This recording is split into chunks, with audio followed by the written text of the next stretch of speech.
On a été au spectacle hier soir et je viens les voir de plus près parce qu'on était très loin.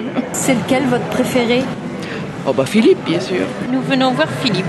Pourquoi Philippe et pas les autres? Mais parce que c'est un homme.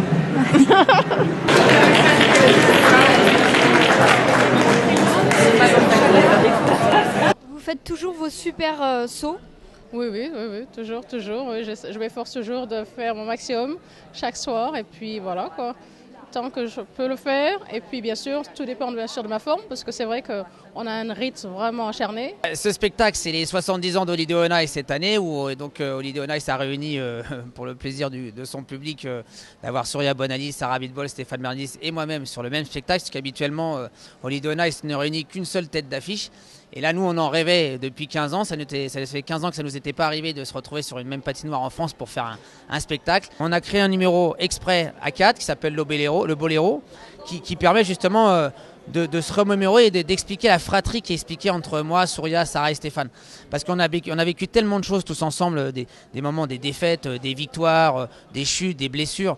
Et tout ça, les gens n'ont pas eu forcément le temps de le comprendre ou de l'entendre. On est ravis d'être à Tours pour ce beau spectacle d'Holiday on Ice et surtout d'être entre amis sur cette belle patinoire avec un beau numéro du Boléro. Le public répond vraiment présent. Alors, et tu es à quel niveau? Je sais pas, mais ça fait 4 ans. Combien de temps par semaine? Combien d'heures? Une fois par semaine? Pas beaucoup ça, hein. Faut en faire plus, hein. La patinoire de Tours, elle est toujours là. C'est déjà ça qu'il faut dire, parce que c'est vrai que notre parc matériel en France a tendance un peu à vieillir. Souvent, les municipalités, comme c'est un équipement qui coûte cher et pas indispensable à la survie par rapport à une piscine, on a tendance à conserver une piscine qui coûte plus cher qu'une patinoire.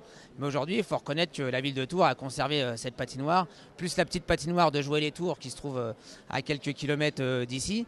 C'est donc une activité, le patinage est une activité qui finalement a fait bon vivre ici dans la région de Tours. J'espère que cette patinoire va vivre le plus longtemps possible parce que pour nous ça serait problématique de voir nos patinoires disparaître. Il faut forcément faire des travaux de rénovation ou alors carrément reconstruire à travers des centres un petit peu plus socio-culturels sportifs, ce qui forcément amène à une meilleure exploitation des équipements.